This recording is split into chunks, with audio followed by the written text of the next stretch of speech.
आजपर्यंत जैविक शेती, सेंद्रिय शेती याबद्दल तुम्ही ऐकलं असाल. ऋषी शेतीबद्दल ऐकलं नसेल तर ही यशोगाथा आहे ऋषी शेतीची.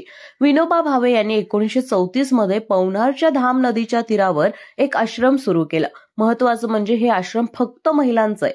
विनोबा भावे यांनी आर्थिक सामाजिक क्षेत्रात केलेले प्रयोग क्रांतिकारी तर होतेच, पण त्यातला एक प्रयोग म्हणजे ऋषी शेती, जे या महिला इथे करत आहेत. हवामान बदलाच्या काळात शाश्वत शेतीची परंपरा सांगणाऱ्या या प्रयोगाची यशोगाथा बघायला गेलं तर 80 वर्षांपासून पवनार वर्धा येथे ही शेती केली जाते.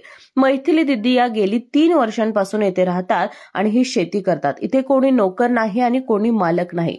सर्वजण सारखे काम करतात. इथे बैले सुद्धा जुंपली जात नाही.